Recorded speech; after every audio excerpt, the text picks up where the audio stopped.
when we started the Institute, I had a little bit of an interest in cartoons and had a talk with John Curtis and other people about trying to find a way in which cartoons and the visual arts could influence the work that we were doing. And this is the third of the displays we've done here in this cartoon. Hopefully it will remain a permanent place for exhibition of cartoons. I don't want to talk for very long. I'm Peter Bale. I'm the director of Jive.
Not sure, really helped from Jai, so thank you very much for the Jai's infrastructure and support. Your team's excellent, Peter, thanks very much.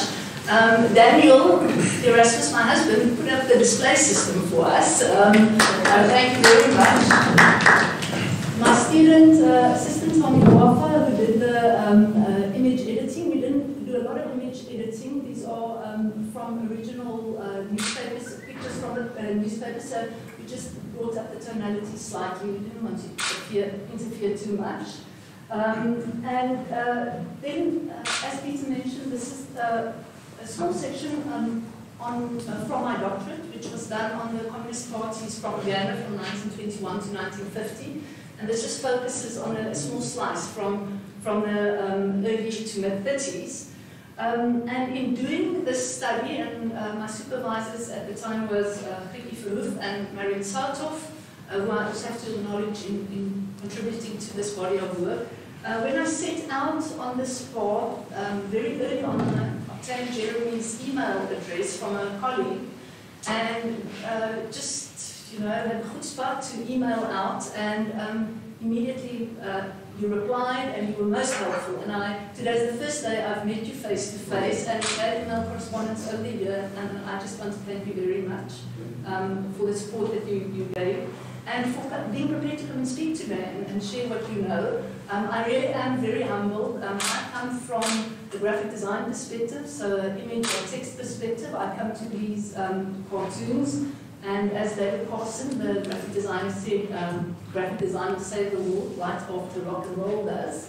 So without being too self-deprecating about my discipline, I don't think I must pretend that it is of the same stature as the kind of work that you and Professor Friedman do. So thank you very much for not so sure. Thank you.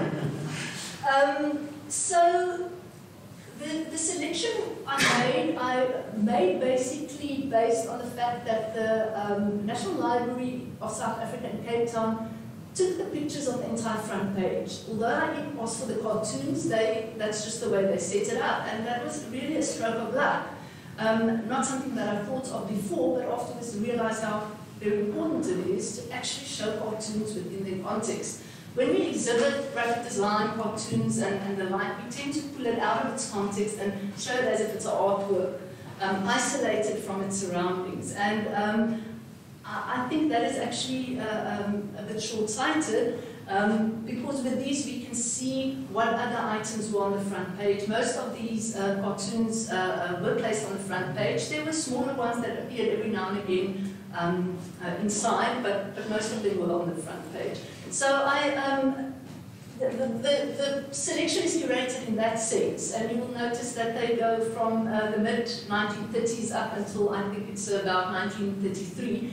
But Eddie Roux did continue to make cartoons up until he left the party, which was 36, I think. it's not that hot. Left is a polite way of saying The books don't, we can discuss that. I would actually like to know exactly what, because it's not very clear exactly what happened there.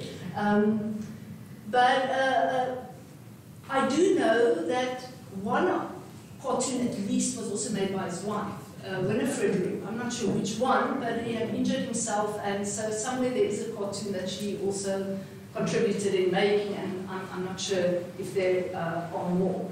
So the size that you see in the images are quite close to the original images.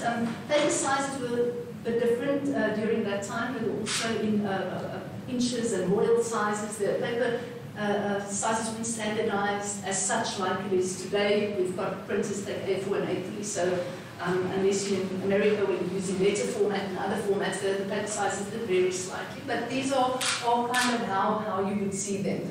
The exhibition starts there on the left. I've provided a timeline of Eddie's life, and Peter graciously pointed out that I already made a mistake in the very first line. Thank you very much. That's what I like about working in a rigorous academic critical environment. He was not born in Johannesburg, he was born in Petersburg. Thank you for that correction. I apologize for that. And please point out any other mistakes and we can have a good, robust discussion.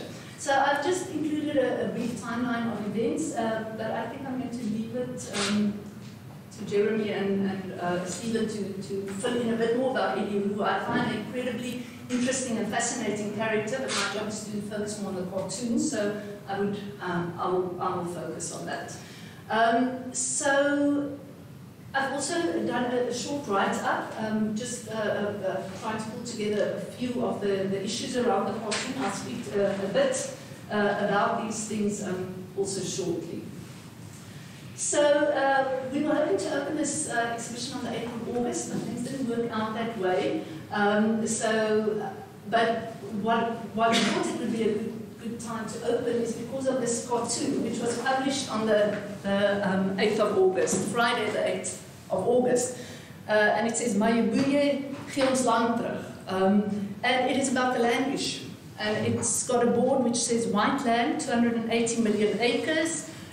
You see an African worker ripping up the Land Act, and he's stomping on this demonic-looking character who's got the shambok, and he's labeled Ibulu. So a very pertinent cartoon and an issue that's still very relevant today.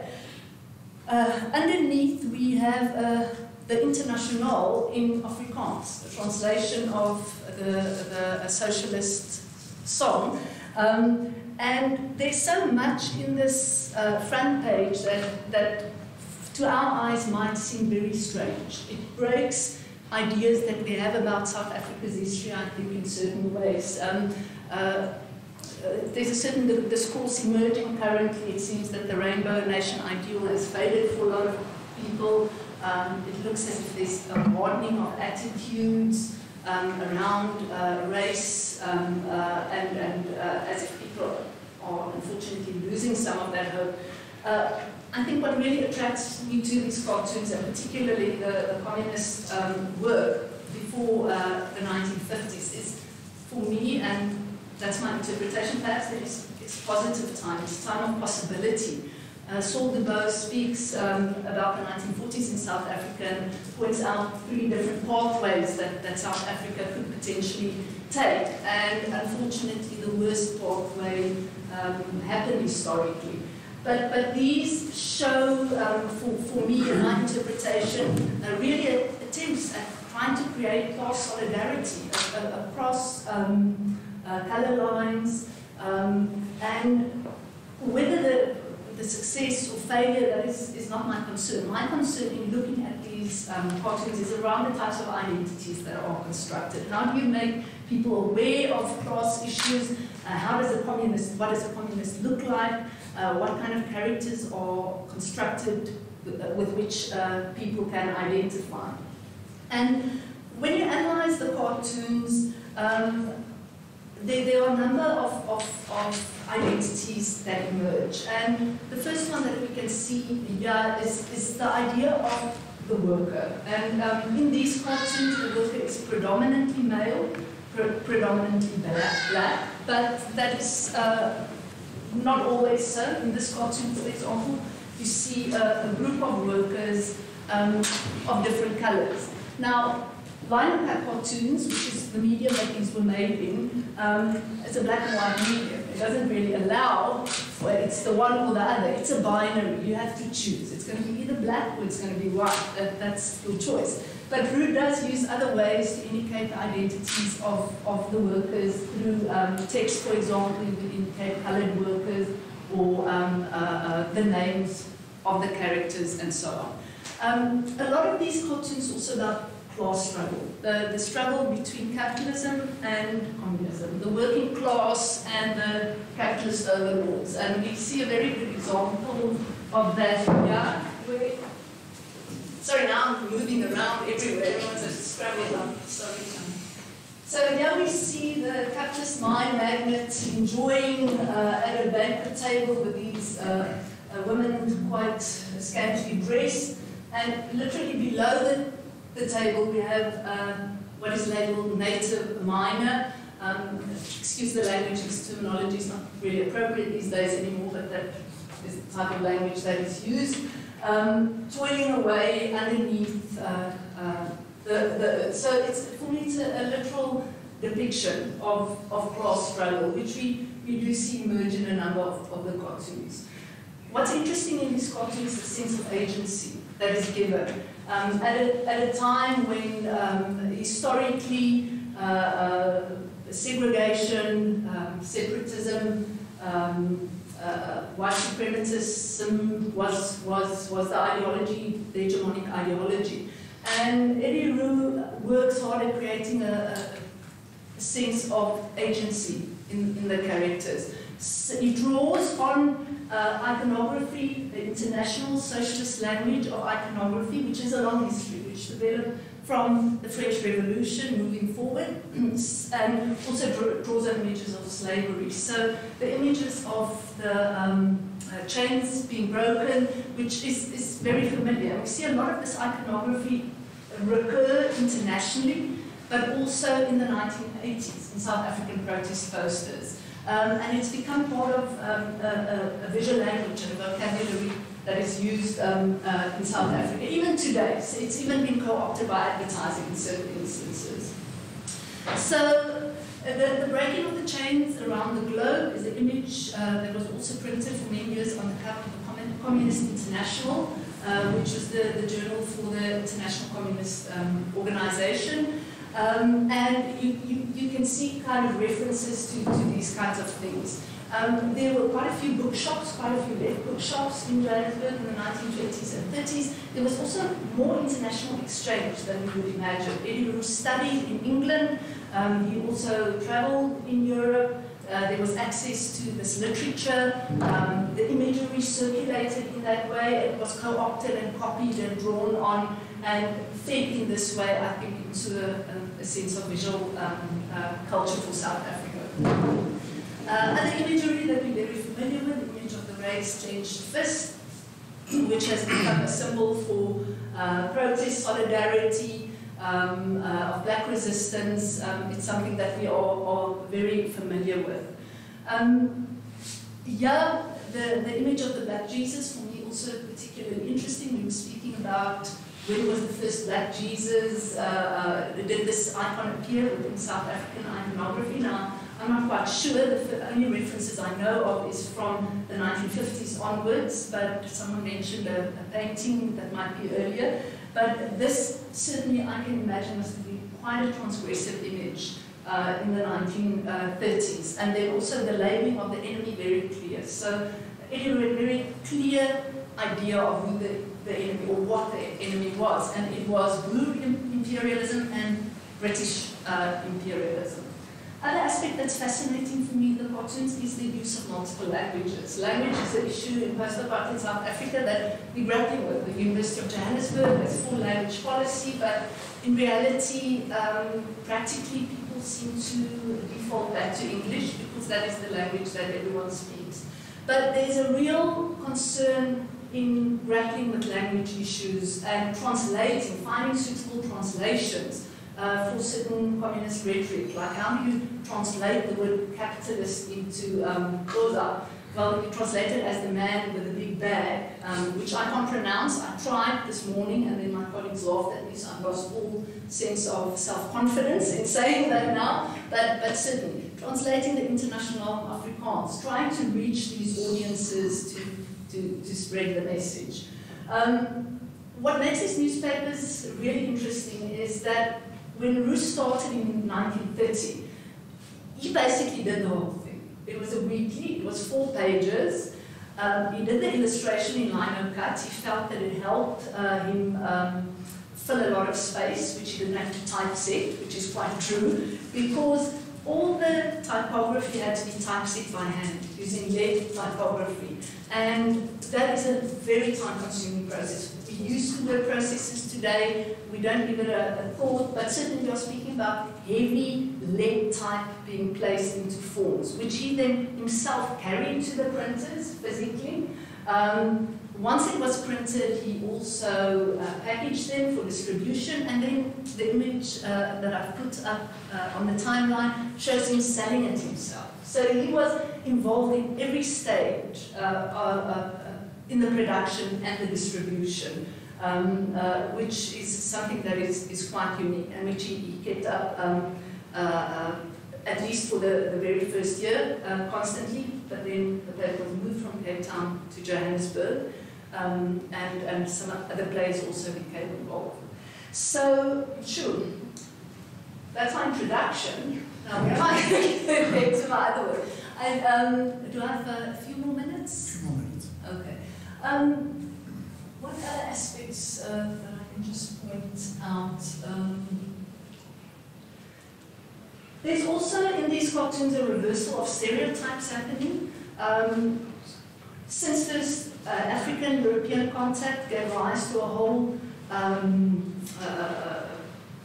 body of racist stereotypes based on misconceptions or absolute fallacies, and those kind of stereotypes include images such as Africans as cannibals, for example, which we still see today in jokes. It's a very enduring trope, which even in newspaper cartoons, appear frequently. And you see awareness in Roux's cartoons of these stereotypes and a turning around of them, which is really interesting because I always thought that was cultural studies job from the 1970s, but he seems to be aware of these. The example top right of the white, I think it's a mine owner, I can't actually read. Yes, what is it, his bow tie? Black babies sacrificed to white imperialism. Okay, so turning the white imperialist into the cannibal type figure. Roux can also be quite ironic, and if you have a look at this figure that appears here and that appears here, this is in fact a copy from Tintin in the Congo by Hergé. I've compared them and they're exactly the same, and the dating also correlates. But just this little figure kind of chasing Oswald Pirot with the Minister of Justice, which is a great misnomer, but there is something quite humorous about that as well. Another advantage of using lino cuts, you can reuse the block. So as you can see, the block has been reused. So if you ran out of time, you could just roll it out and use it again. There's also evidence of some blocks being cut up and used in different ways. So that's a brief introduction. I think I'll hand over to the other speakers, and then afterwards we can have a chat and maybe a bit of a walk around. Thank you very much. Thank you very much. So why don't we ask Jeremy? Okay, sure. Thanks, Peter. Thanks, Deirdre, above all. I mean, what wonderful work, what wonderful insights and understanding. Okay, so I'm supposed to be at the COSATU Congress, but actually I was so pleased that I could pretend that I was doing SACP work, which I think I am. by coming along here. So thanks, Debbie. But I also used the occasion to kind of reread some of my small collection of Eddie Roux stuff, which is the wonderful Rebel Pity, which is the autobiography that he completed with, which his wife completed after his death. The S.B. Bunting booklet, basically. And then, of course, Time Long Ago, that Roux, and I think many of us, Stephen and I, were comparing notes. It was one of the few progressive histories of South Africa that was available when we were young. We were once young students in the late 60s. Okay, so what's fascinating about the and it's kind of a theme that you're also touching upon and rereading again Eddie Roux's own writings. I was reminded of J.B. Priestley's thing in the first line of one of his novels back in the 1950s, that the past is a foreign country. They do things differently there, is the famous quote from Priestley.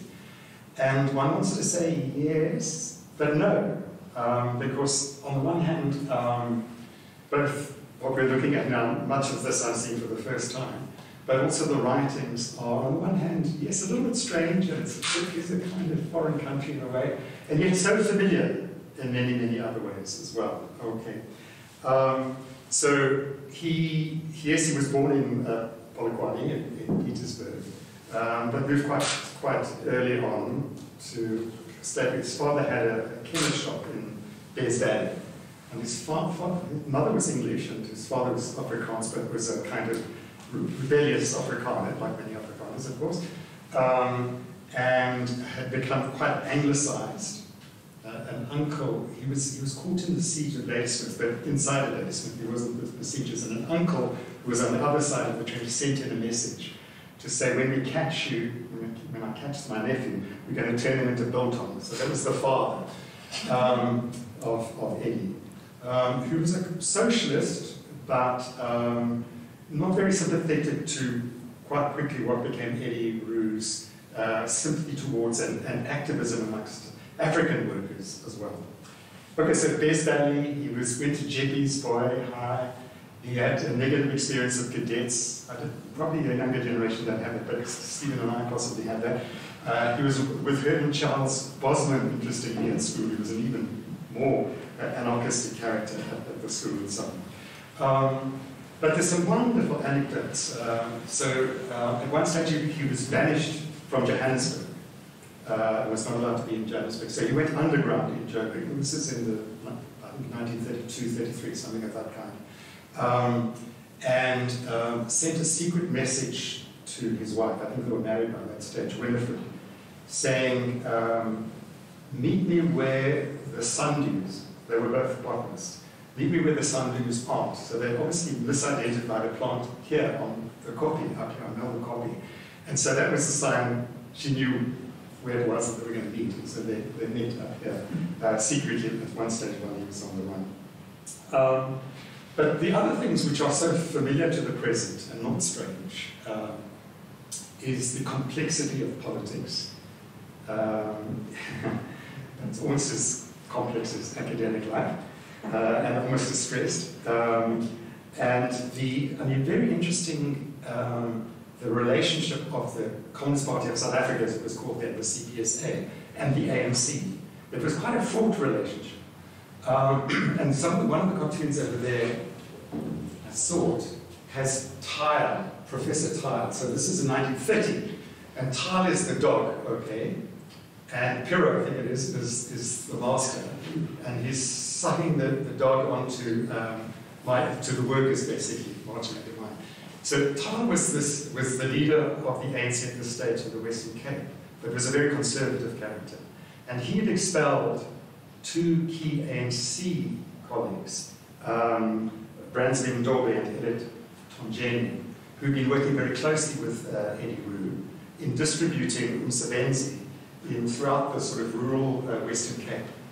And contrary to ANC history currently, the ANC is here until Jesus comes, and it's going to be brilliant until Jesus comes, and there has been this easy succession of male presidents and so forth.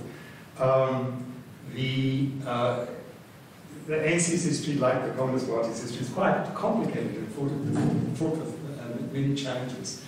Ndobe and Tongeni actually launched an independent ANC, which we might need to think about.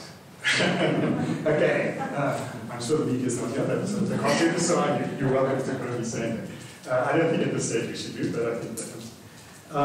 It's also reading again, you know, those of us who were active in the late 60s and 70s, and we got hammered by the security police and so on, it's easy to forget how tough it was in the 20s and 30s.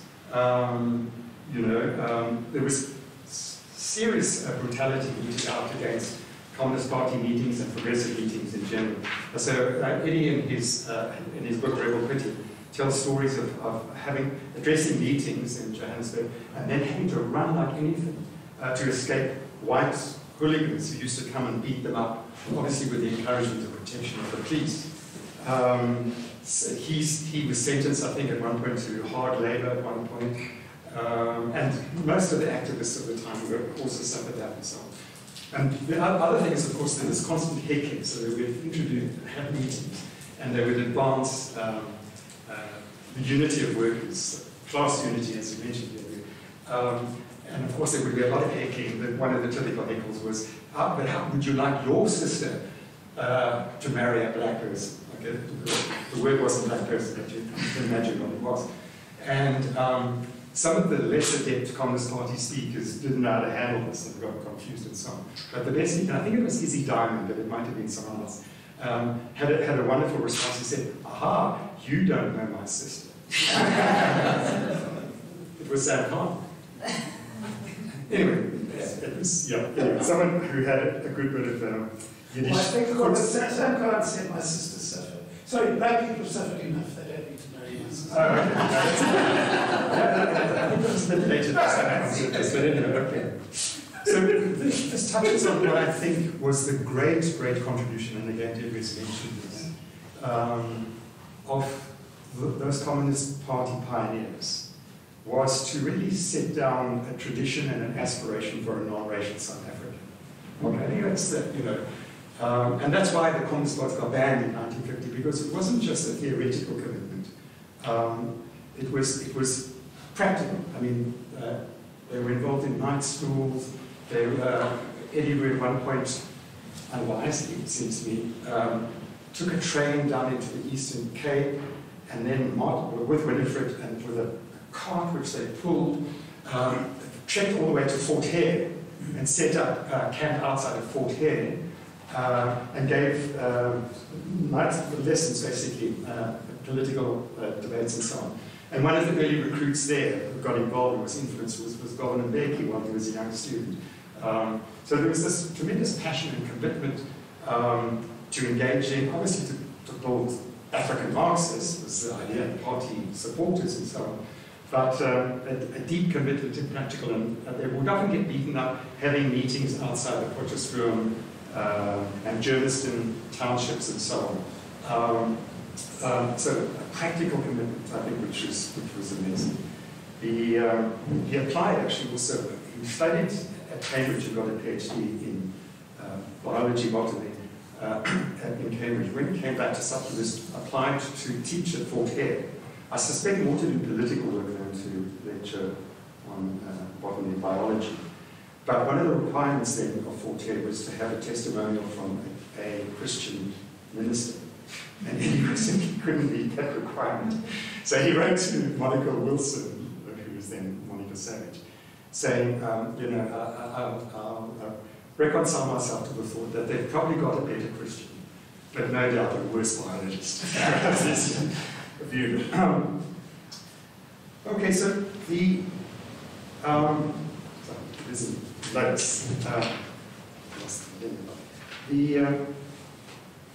So he as Deirdre said, he went, in 1930, he went down to Cape Town.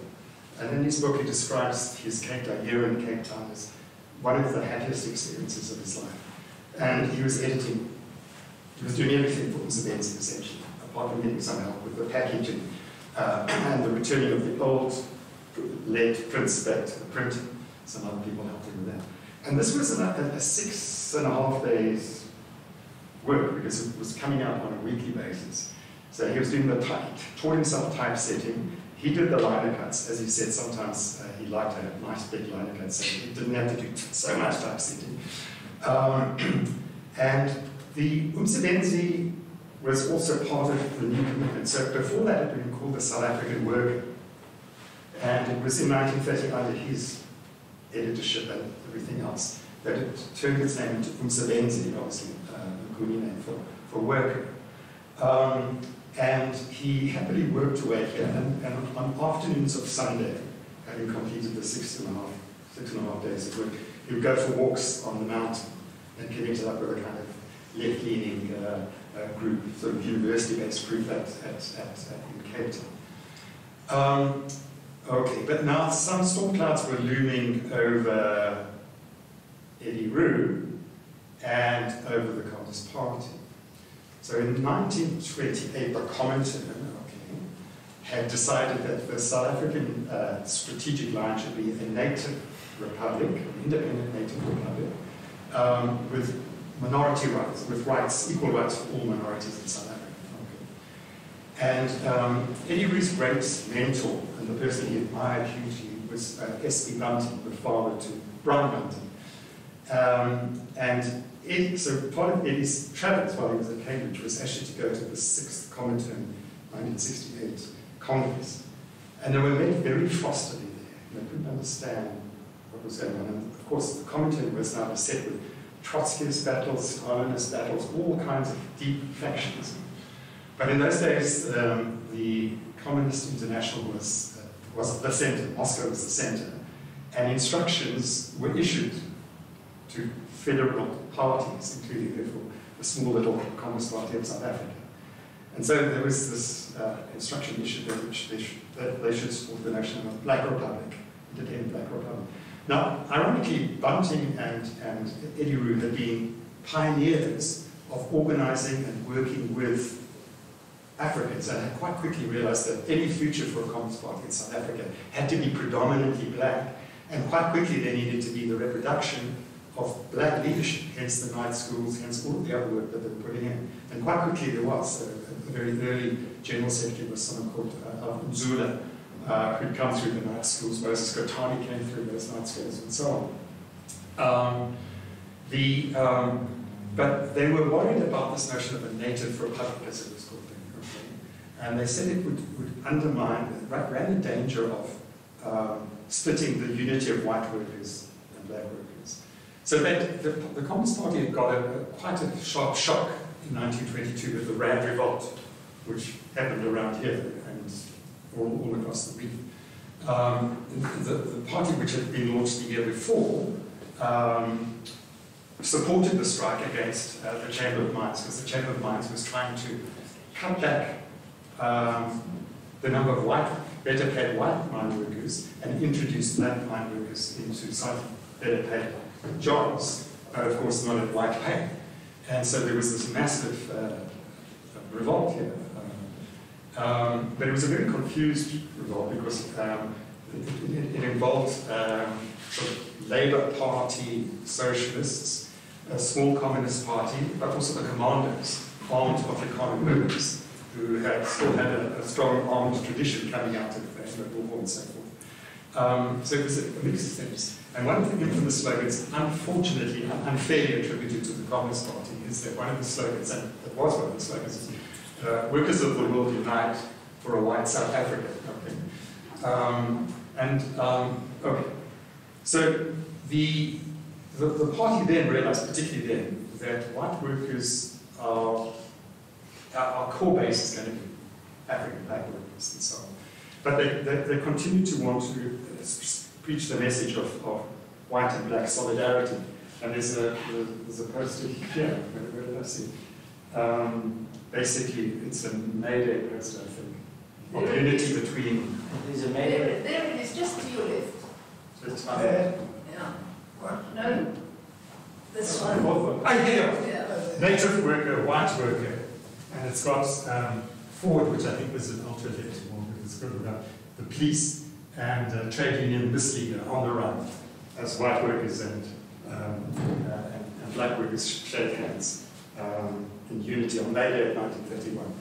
Well, unfortunately, it was, and I mean, there were white workers who were into a very radical trade union organization, and white workers continued to be members of the Communist Party, but they were few in number, and by and large, and quite quickly, by 1924, the majority of the party membership was black. Okay, so Comintern starts to interfere in South African politics. And Bunting in particular finds himself awkwardly placed in this thing. And then agents are sent out to South Africa, and a campaign is launched against Bunting, S.D. Bunting. And he gets excluded from the Communist Party in 1931, having devoted his adult life basically entirely to the Communist Party, and before them, the forerunners of the party. And Eddie Roux always felt, Eddie Roux did not stand up against this. Okay. And so the biography that he wrote about S.D. Bunting was like a confession almost, a slight sense of guilt. And in Rebel Pity he says, there were reasons, and I didn't quite understand it. He was terribly upset about what was happening, but chose to kind of remain loyal to the party and not raise his head above a parapet on the matter.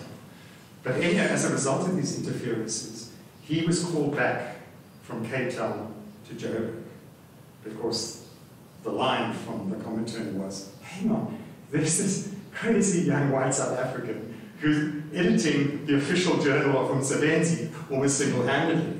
That isn't how things should be done. There needs to be an editor, a super editor, and they need to be guided by the Comintern line and so on. So he came to work at Joburg and continued to work on Umsebenzi for some more years, as this is a testament.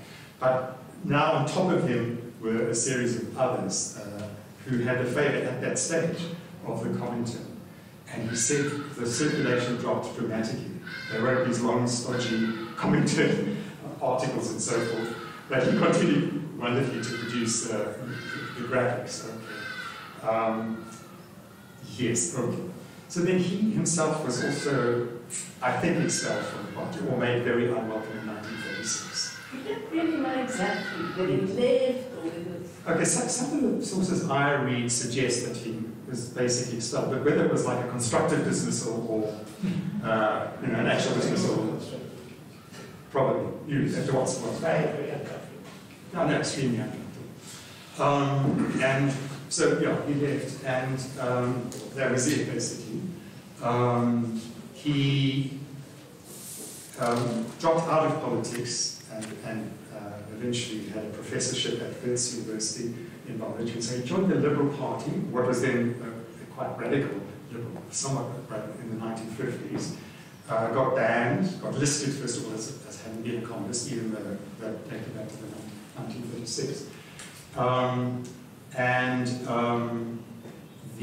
then was house arrested and had to stop lecturing at Wits, but continued to potter in orange farms. So he had a bit of a little orange growth and other plants, and was still doing experiments and so on. One story has it that he possibly poisoned himself and died from the insecticide and so on.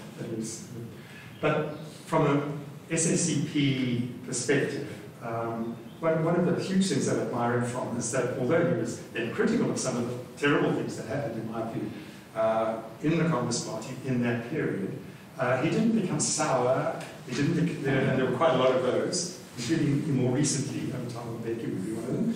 They were communists at one point. Jacob Zuma was another, although he pretends to be sympathetic to the party. That often ex-party members are like ex-Christians are often more atheistic than people who weren't particularly Christian. Often, so internationally there was quite a lot of that. Okay. He never did that, and so all his great books, S.D. Bunting, Rebel Pity, and Time Longer than Roux, which I think has influenced generations and generations, including Robert Sobukwe. So Robert Sobukwe, interestingly, remembers in 1947, I think, having a reading group at Fort Hare where they would read aloud from Time Longer than Roux. So there you are. So that's something we should be saying. Africanists, we understand why you might be Africanist, but they didn't regard Eddie Roux because he was white as being a westernizer, etc., etc., etc. And actually learned a lot about Africa and the physicists, and I loved your word about that they're shown to be protagonists, black people, not just victims. And victimhood has become a big badge that we see around. And understandably so, I'm not mocking it, but at the same time, the notion of popular protagonism and of black protagonism often gets lost currently in discourses. So that point you were making is so nice. Okay, so that's a kind of, I'm tempted to go on and on, because I'm such an admirer of Eddie Weir, all the wonderful things he said. But I thought I should end by saying, I'm not sure where, maybe I should give it to Diego.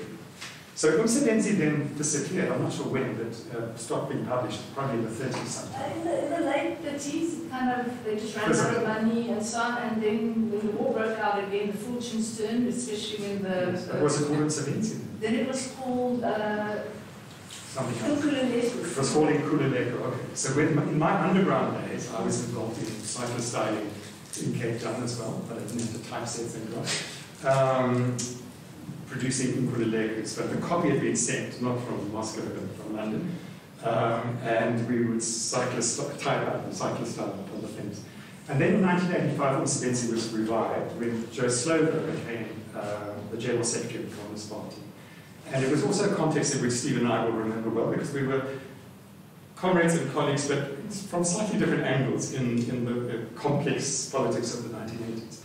And one of the things that happened in the 1980s was, of course, well, first of all, in the 50s, 60s, 70s, the Communist Party basically buried itself inside of the ANC, with considerable success, it should be said. And one could argue whether that was right or wrong, but obviously the argument is that, you know, at a time of exile and massive persecution and so on, was the critical thing was so-called unity. But by the 1980s, there was now a militant socialist trade union movement inside of South Africa, which was not necessarily sympathetic to the Communist Party. So for good old political reasons, Slovo said we've got to become more socialist, we must have a more independent voice of the Communist Party.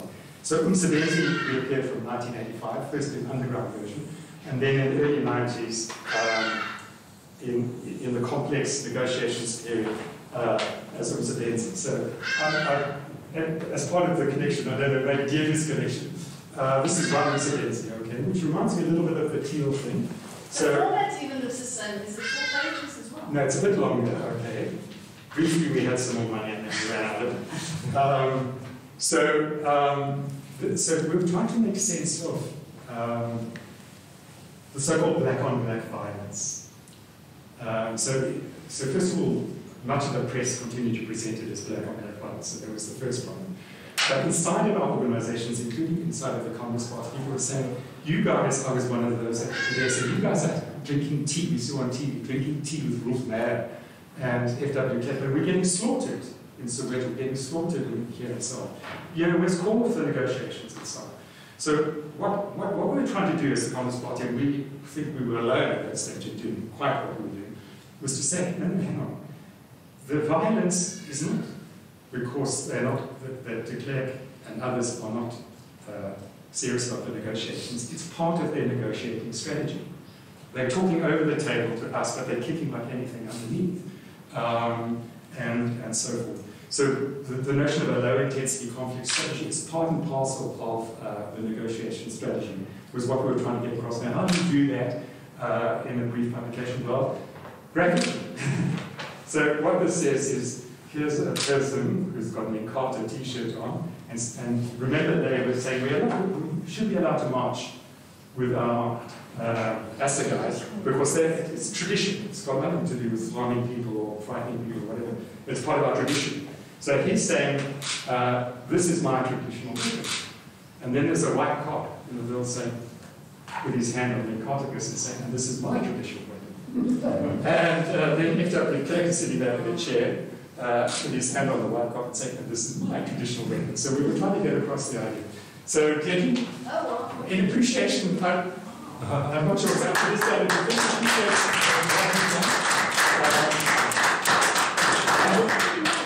and there are some more, yeah, so, yeah, and there's some stuff inside as well. Who is the cartoonist? Julie Simon, who writes columns sometimes in the Day and so on. So Judy Simon. I think she's still around. Judy Simon's written a wonderful book called Red on Black. Yeah. And she was very involved in the protest movement. And yeah, I think she's still around. Yeah. And so some of the ones inside is also what she's done. But anyway, thanks very much, Emily. It's such a, I mean, not just that you've done it, but your insight into it and understanding it is so great. Please put it up electronically, and then we can use it, because we certainly will.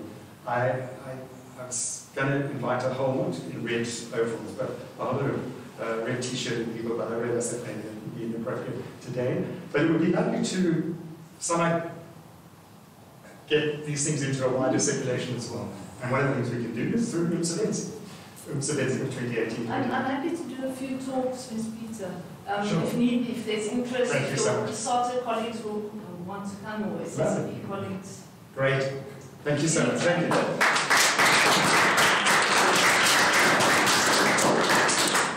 Before you appear, yes, one of the things I remember was in this issue of his break with Russian communism, was the idea that he was also doing work on cosmos, and the fact that, the cosmos flowers, that white and pink are dominant, but red took over occasionally, and something was that red was a recessive gene. And that crossed paths with Lashenko's notion. How much of that was important in him eventually having to break ties with? I don't know. It was part of his politics, but there was also his science that they found offensive. Very likely, because I know that he certainly expressed lots of reservation. Well, two ends of the science. He was a bit skeptical about Marx's theory of surplus value and so on. But he said, look, I'm a practical person, so he'd like to think of himself, although he was a theorist in his own. And he was certainly very, because I've seen stuff where he's very critical of Lysenko. Now, if he'd been living in the Soviet Union, he would have disappeared, of course. Thank heavens he wasn't, okay. So the worst they could do to him was to... So I can't... It certainly would have irritated some people in Moscow. Yeah. Can we come back to that? Stephen? Yes. I don't want to speak for Giles, but my sense is that you're welcome. It would have been nice to bring lots of people with red t-shirts, except that my one constant criticism of Giles is that we've had to come in a vehicle which couldn't be parked. This place is excellent except for the parking, which is not good. The other thing you didn't mention, I mean, you covered most of the ground, is that Msebenzi then became Msebenzi online, which says something about it. I mean, So it's no longer liner cuts, it's sides. Look, Jeremy has, Deirdre has done all the serious stuff on content of the cartoons, and then Jeremy's done the history very well. I just want to hopefully put this in a particular context which interests me and hopefully interests you. The best way to put it in the context is to say that I obviously never met Eddie Roux. He passed away when I was kind of small. But I knew Eddie Roux well through his book, through Time Longer Than Rope. And in a sense, the one thing I regret about being invited here is that when I did my research for this, we were talking about it beforehand, I went through a bit of an existential crisis, because one of the exciting bits about using Time Longer Than Rope in the 1970s is that we all thought it was bad. And now there's a reasonable prospect that actually it was never bad. You see, technically, we assumed it was bad because Eddie Roux was bad. And the law said at that stage that if you wrote a book and you were a bad person, the book itself was bad. So we used to read it in dark corners and like and then while I was researching this, and I'm going to come back to it when I talk about the substance of what I want to say about Roux and where I think he fit in, is that I then read a review by Luni Kalinikos in the mid-1970s of Time Longer Than Rope, in which she says, well, it's a pity that Simons & Simons' Class and Colour is banned, but this isn't banned. So clearly, if it was technically banned, they didn't bother to enforce the ban. But it's very important to have a sense of the times we were living in. Those of us who read it believed firmly that we were reading and using a banned book. And it really was, at that stage, a lifeline. I think it's very important to I mean, for some of us to record and some of us to be told that, I mean, bizarrely enough, in the heyday of apartheid, the 1970s, etc., history had simply been airbrushed. The ANC didn't exist, the SNCP didn't exist, the PAC didn't exist. And time longer than rope enabled us. I mean, some of us got lucky later on, and there were archives that we were able to access, and there was some stuff under very strict lock and guard in the Cullen Library at Wits, which you could access if you could show that you were really an academic and not a human being. But time longer than rope in that context was our kind of lifeline into the history of the struggle against apartheid at that time. It was also a time when something else was going on in the universities. Perhaps a little bit before that, but it happened a bit later. And that is what has gone down in history as the great race versus class debate. Okay. And once again, for those who weren't there, what this was about was at any seminar at Wits, certainly at Wits, possibly at UCT as well, at any seminar which discussed anything to do with South Africa or South African society, South African politics, they would literally, you would have a table, and on one side of the table would be the liberals, and the liberals would say it's all about race, it's all about people who have racial hang-ups pressing other people because they're of the same race. And at the other side, you'd have the radicals, or you couldn't call yourself what you really were at that stage because it was bad. The people on the left who said, no, it's all about class. Okay, it's all about economic exploitation. It's all about the fact that people who own property exercise power over people who don't, and all the consequences that flow from that. And really, to describe this as a polarized debate is an acute understatement. I mean, anybody on either side who was seen to, so much as acknowledge that the other side had anything interesting to say would immediately be shunned, not invited back, would probably have to miss the seminar because you couldn't really sit in the middle of the table. But in any event, that was hypothetical because most people didn't want to sit in the middle of the table. Most people had a very clear position. And in a sense, although I'm making light of it to a certain extent, this race versus class debate hasn't disappeared and is still very much a part of the South African debate today. And I could give many examples, but I am based at an academic institution, and we are talking at one of UJ's facilities. The debate, for example, about the future of the universities, and the question of decolonization, etc. I mean, there are voices. I see the DA's now adopted this, but Neville Alexander, before he passed away, the late Neville Alexander, who was certainly very much on the left, Jonathan Jansen, people like that, arguing that we need to stop talking about race, we need to start talking about, well, Neville would have talked about class, Jonathan would have talked about disadvantage, and the DA, we talk about socio-economic profiles, something like that.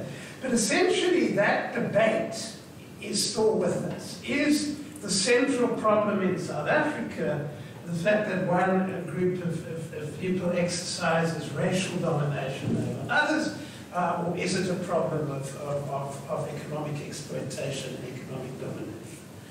And the interesting question is, where does Eddie Roux fit into all of this? Now, to understand the question, it's necessary to say just a little bit more about the history, which Jeremy has sort of alluded to in passing, but just to put it in focus. The first South African socialists, the first South African Marxists, were people who believed very firmly in the class theory, if you like. Race was irrelevant. Race was something which the bosses used to divide the workers, etc. And the early socialists in the period of the First World War, the early 1920s, etc., were convinced that there was an essential unity between black and white workers, and their critics very often, because at that stage many white workers were mobilized and black workers were not. Black workers might be mobilized in other ways, but they certainly weren't in the trade union movement to the same extent. That as a default position, this very often landed up, meaning that you devoted a great deal of attention to white workers and far less to black workers, leading to the kind of problems Jeremy described during the 1922 strike. And for people on the left, the rather, in a sense, bizarre reality that in 1924, the pact government between the clearly the National Party, which clearly stood for racial domination, was able to form a government in a pact with the Labour Party. And the Labour Party was a party of white workers who were quite happy to go along with the National Party, who would if that meant white domination of black workers.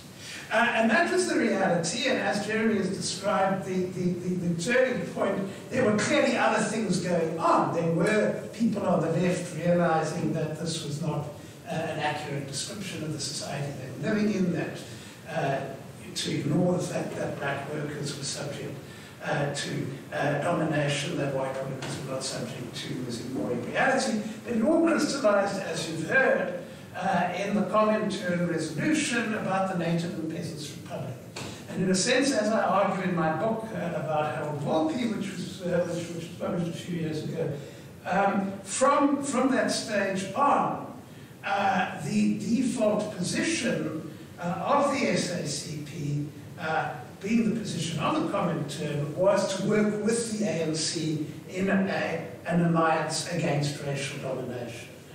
Which of course then produced critiques on the left from the Unity movement, from later on people like Neville Alexander and others who said, well, you're turning your back on class. And because of this, and because of the fact that race was such a clearly salient element in South African domination, the view has emerged, and I argue this view in the Volpe book, so I'm certainly not criticizing the view, although I'm going to put some question marks about it, that in effect a lot of left activity in this country, although people had read the Marxist text, etc., was essentially about race. It was essentially about racial domination. And just to illustrate it, to make it less academic, a bit more concrete, I mean, I quote in the Volpe book, George Bezos, a name you will be known, but George Bezos is not only a well-known lawyer. George Bezos was a very prominent student activist at Wits in the 1940s. And George Bezos describing the way in which he and Philip Tobias, who later became famous because of his archaeologically, that's archaeological work, regarded themselves as on the left because they were committed to equal rights for black students. Tobias is a particularly interesting figure in this because Tobias went on very clearly to identify himself as a liberal. Certainly, Tobias would have been shocked by the idea that he was a socialist, let alone a Marxist. So, in other words, George Bezos' experience was, and Philip Tobias' experience was, that whether you were left or right was not what you thought about economic domination and what you thought about class domination. It was what you thought about racial equality. And therefore, there is the sense, if you've heard Eddie Roux's intellectual and political journey, either he leaves or he's thrown out of the Communist Party, it's then claimed that, but there's a question mark about that, which if you're interested in Roux's biography, I was unable to answer. There's a question mark because it is claimed, and the standard response is that he had nothing to do with politics until he joined the Liberal Party. The problem about that is that 2 or 3 years before he joins the Liberal Party, there are references to him serving on the founding committee of the Congress of Democrats, which of course was the white left group which allied itself with the ANC.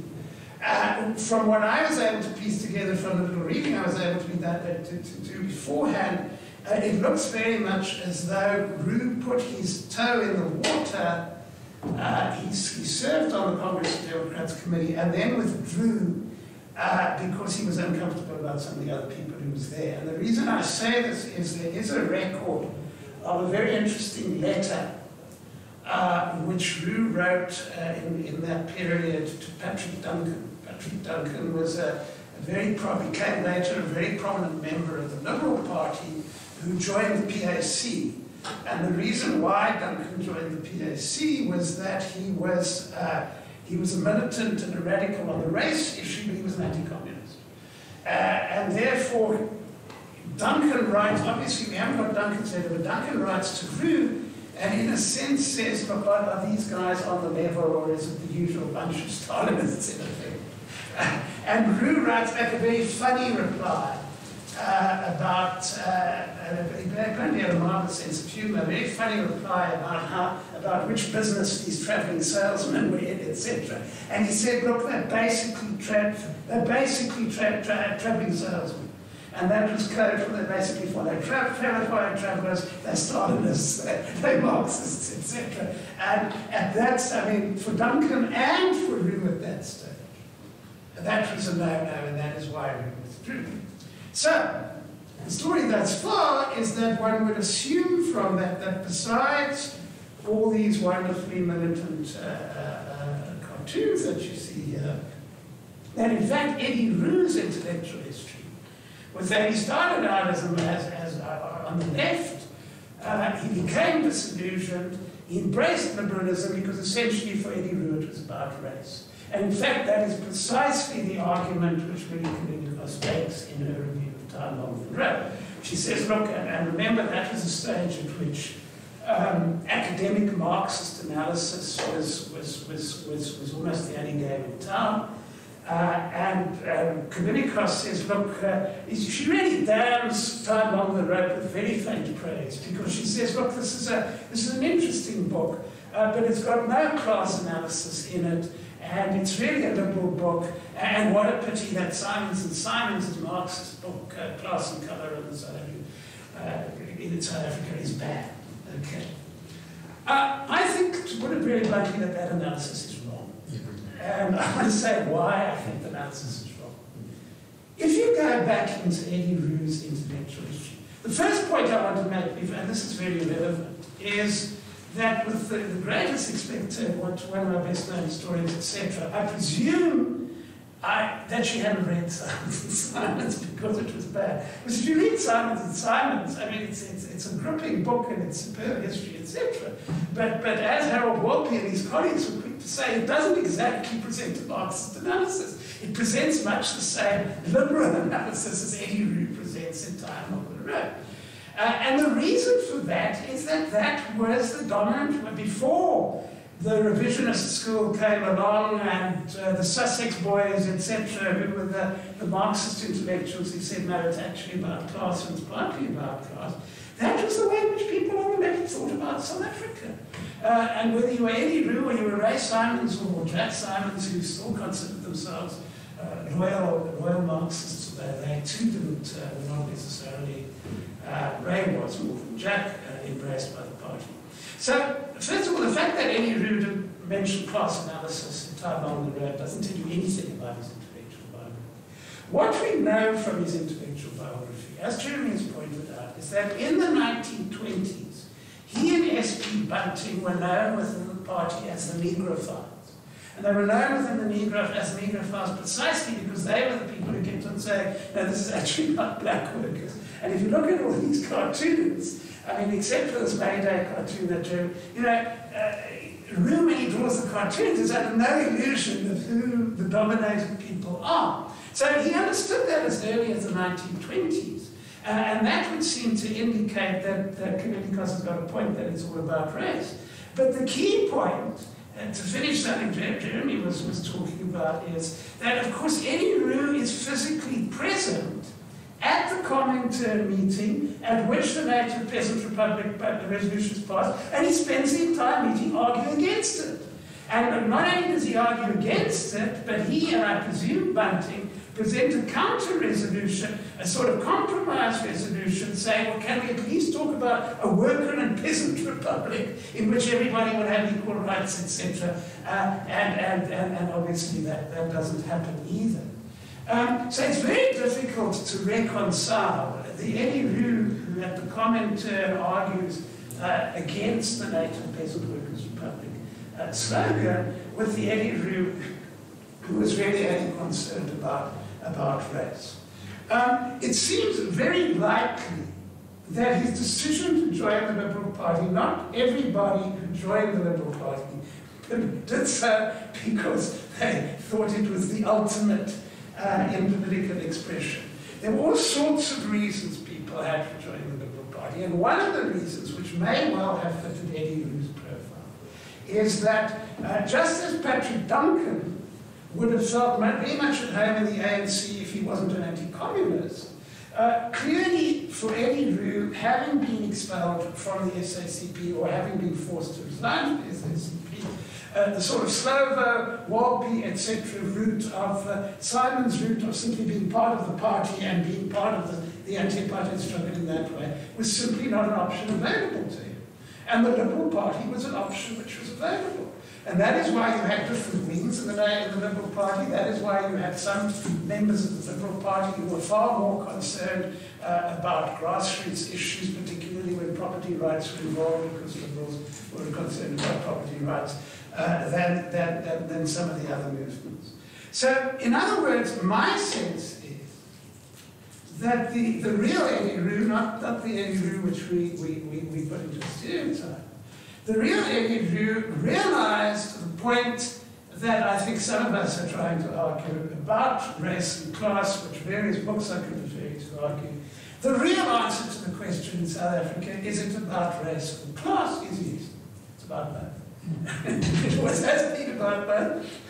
And until we resolve the racial issues and the economic issues, it will be about both. And in a sense, Roux's life becomes an exemplar of precisely this point. Because on the one hand, he's the Negrophile, on the one hand he understands the racial issue, on the one hand, the workers in his cartoons are black people. On the other hand, he's the person who says, no, this is not just about race, it's about other things as well. It's about how you run the economy. And in that sense, I think that, although he never wrote an academic book about it, Eddie Roux was in effect ahead of, for example, books, and that's one I will mention, like Carl van Holt's book, Transition from Below, which I think is one of the most important books written in a long time, because by using concrete analysis of trade unionism on the East Rand, he shows the extent to which it's actually about both, that you can't distinguish between the two, and that black workers in Van Holt's book are on the one hand fighting with their employers about decent pay and conditions, but on the one hand are acutely aware that they are black people in a South African where they're being dominated. So as we celebrate Eddie Roux's cartoons, perhaps we should also celebrate the fact that in many ways his understanding of what was wrong in South Africa and what needed to be fixed in South Africa was not only very much ahead of its time, but very current to a lot of the debates we face today. Thank you.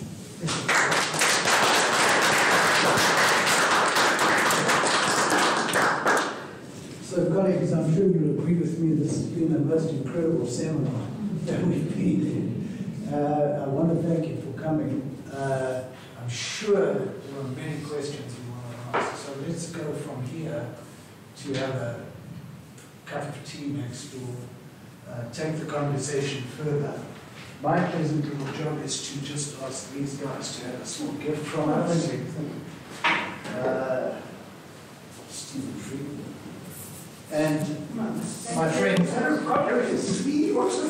for doing this wonderful job. And thank you for sparking this debate. Much appreciated.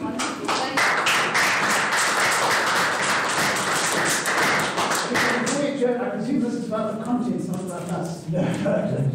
It's this much. Fantastic.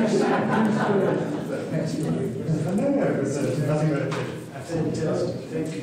So that's what I want to cover. You can have tea and then what you ask is just I thought you could have a question. I need to say something from the floor, Peter, because I don't know if this is the last cartoon exhibition you'll be presiding over. Is it? I have no idea. But just thank you very much for everything.